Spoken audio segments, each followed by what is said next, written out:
रहीम। अस्सलाम वालेकुम दोस्तों, गुलाम हैदर खोखर। उम्मीद करता हूँ कि आप खैरियत से होंगे। मुल्क के अंदर जो एक सियासी कशीदगी की जो फिजा मुसलसल जिस तरह चल रही है, उसमें अचानक नेब चेयरमैन आफ्ताब सुल्तान ने अपने जैसे ही ओहदे से इस्तीफा दे दिया है, तो उसके फौरन बाद पीटीआई चेयरमैन साबिक वजीर अजम इमरान खान के खिलाफ तोशा खाना जो उसके खिलाफ एक रेफरेंस बना हुआ था, उस पर नेब ने उसको नोटिस जारी करते हुए और अगले महीने मार्च में उसको तलब कर लिया है। उसके साथ उसकी बीवी बुशरा बीबी को और बाकी पीटीआई के जो मरकजी रहनुमा हैं उनको भी तलब किया गया मुख्तलिफ केसेस के हवाले से। कहा यह जा रहा है कि नेब चेयरमैन आफ्ताब सुल्तान ने मौजूदा जो हुकूमत है शहबाज शरीफ की, उसमें वो उनका प्रेशर और उनकी डिमांड बर्दाश्त नहीं की और उसको कहा जा रहा था कि आप जो है इनके खिलाफ पीटीआई के रहनुमाओं के खिलाफ ऐसे केसेस बनाएं ताकि उनको किसी भी तरह गिरफ्तार किया जाए। अब मैं आपके इसके साथ थोड़ी सी बात जो है ना माजी का, मैं इसी हवाले से आपको एक बात बताना चाह रहा हूँ कि इमरान खान की हुकूमत में जब जस्टिस जावेद इकबाल उस वक्त चेयरमैन नेब थे, तो उस वक्त यही जो अब हुकूमत में जमातें बैठी हैं जिसमें नवाज लीग है, पीपल्स पार्टी है, बाकी जमातें हैं, तो उस वक्त ये कहते थे कि जी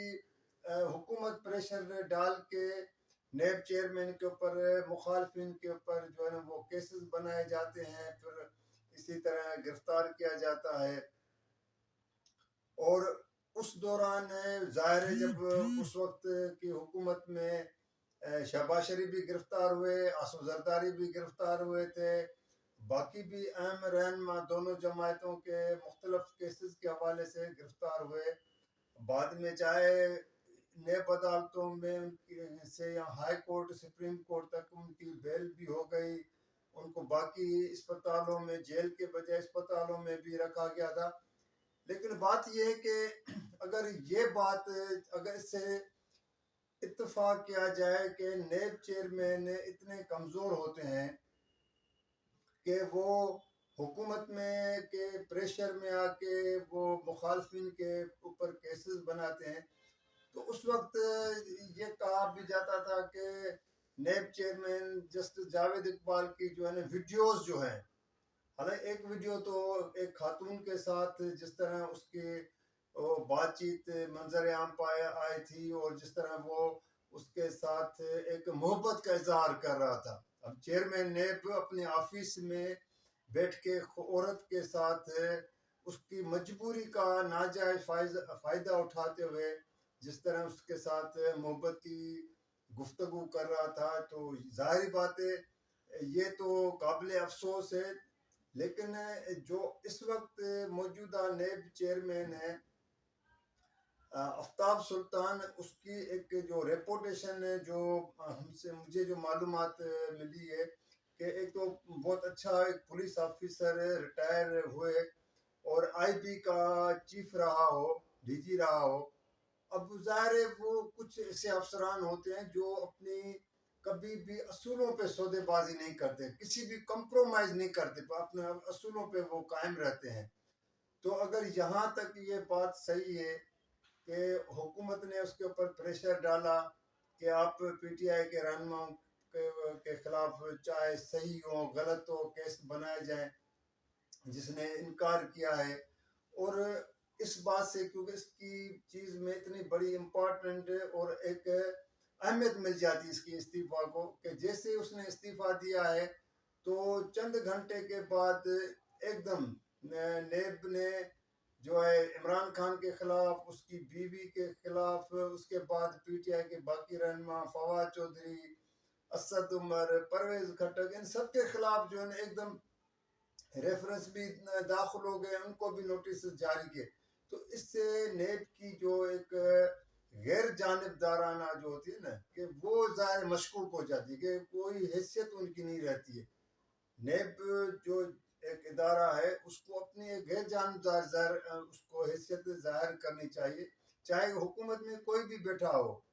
कल इमरान खान था, उनके सामने है, आज शहबाज शरीफ है, कल हो सकता है कल कोई और आ जाए। अगर ये जो नेब में बैठे हुए कामोर है, चाहे जो डिप्टी चेयरमैन हो, बाकी जो भी डीजीज हों, वो अगर हुकूमतों के प्रेशर में आके इस तरह मुखालफिन पे हुकूमतों के कहने पे केसेस बनाएंगे तो उन केसेस की तो वैसे तो कोई अहमियत नहीं है। अभी आपके सामने है, हालत ये है कि जैसे ये हुकूमत में पीपल्स पार्टी नून बाकी जो आए हैं, तो इन लोगों ने आते ही नेब के जो जिस तरह पर काटे हैं, उसमें तरमीम की गई, अमेंडमेंट की गई, और उसके बाद तमाम के तमाम शहबाज शरीफ हो, आसू जरदारी हो, बाकी जितने हो, यहाँ तो उनके केसेस खत्म हो गए। बल्कि यहाँ तक कहा गया कि जी 50 करोड़ से जो कम करप्शन के इल्जाम होंगे वो नेब नहीं सुनेगा। बहुत अच्छी बात है, 50 करोड़ से कम करप्शन वाले केस नेब नहीं सुनेगा, और 50 करोड़ से ऊपर हो। इसका मकसद है कि इन लोगों ने तो खुद एक सर्टिफिकेट हासिल कर लिया कि एक 25-40 करोड़ की करप्शन करें और कहें कि जी नेब को तो इसमें इख्तियार ही नहीं है, फिर दूसरा भी इस तरह कर ले। तो एक करप्शन को इन लोगों ने तो एक क्या कहते हैं कि जैसे वाइट कॉलर, सफेद, इसको मना करार दे दिया कि भाई आप कर सकते हैं। हालांकि नेब का कानून इस वक्त सुप्रीम कोर्ट में आप लोगों को पता है कि वो चैलेंज हो चुका है, उसकी जो समातें भी हो रही हैं, और मुख्तलफ मौक़ों पर चीफ जस्टिस उमर अता बंदियाल, बाकी जजेस ने मुख्तलफ रेफरेंस का भी हवाला दिया है और रिमार्क्स भी दिए हैं कि लूली लंगड़ी पार्लियामेंट इस तरह वन साइडेड कैसे वो जो है तरामीम को पास कर सकती है जिस पार्लियामेंट के अंदर अपोजिशन ना हो। मैं सुप्रीम कोर्ट भी ये चीज़ें महसूस कर रही है। सुप्रीम कोर्ट में जो लिस्ट पेश की गई जिनको नेब से फ़ायदा हासिल किया है, उसमें यही वज़ीर आज़म बैठे हैं, शहबाज शरीफ है, उसकी फैमिली है, आसफ जरदारी है, उसकी फैमिली है। पर नाम तो अगर जब भी हम उठाते हैं या नाम जो ज़ाहिर होते हैं ये इन्हीं लोगों के होते हैं। तो इसका मकसद ये है कि ये जो हुकूमत में आए थे कि दावा तो बड़ी करते थे कि हम आवाम को रिलीफ देने आए, लेकिन बात वही जाहिर हो रही है कि सिर्फ अपने केसेस ख़त्म कर। तो दोस्तों बात ये थी कि मैं सिर्फ आज नेब चेयरमैन की इस्तीफ़ा के बाद नेब का इदारा एक तो अपनी हैसियत खो चुका है, बल्कि उसकी कारकर्दगी अब मशकूक होती जाएगी। अगर वो नेब कल किसी को भी गिरफ्तार जाके कर ले, पीटीआई के लोगों को कर ले या किसी और को कर ले, तो उससे नेब की साख को जो है ना कोई अहमियत नहीं मिलेगी, या लोग कोई उसको अच्छा नहीं समझेंगे। क्योंकि नेब तो वो इदारा है जिसको इंडिपेंडेंट गैर जानिबदार दिखाना चाहिए और कहना चाहिए कि अपने आप के दिखाएं, वो अपने असूल दिखाएं, अपने फैसले इकदाम से जाहिर करना चाहिए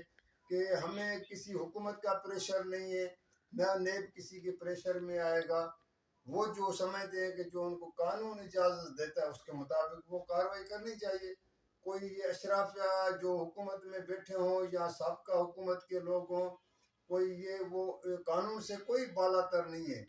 लेकिन बात यह है कि जब तक अगर आपकी गैर जानबदारी रहेगी तो आपके ऊपर तो लोग ज़ाहिर उंगलियां उठाएंगे। जैसे अब भी आफ्ताब सुल्तान के इस्तीफा के बाद आप देखें न, हर तरफ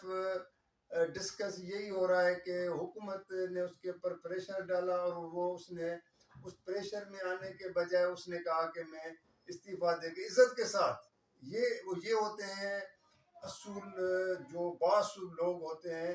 जिनको ऐसे ओहदों की परवाह नहीं होती। तो दोस्तों ये बस यहाँ तक था कि मैंने कहा कि आज आपके साथ में ये बात शेयर करूं। अगर ये मेरी वीडियो आप लोगों को पसंद आए तो आप इसको लाइक भी कीजिएगा, शेयर भी कीजिएगा, सब्सक्राइब भी आप तो करते रहते हैं। और मैं हमेशा आपसे रिक्वेस्ट करता हूँ, आप मानते भी हैं कि अगर कमेंट्स में आप मुझे कुछ मज़ीद इसको बेहतर बनाने के लिए जो आपकी तजावीज़ होंगी तो बिल्कुल मैं उसी पे अमल करते हुए मज़ीद उसको बेहतर करूँगा। तो अगली नई वीडियो तक के लिए मुझे इजाज़त दीजिएगा। अल्लाह हाफ़िज़।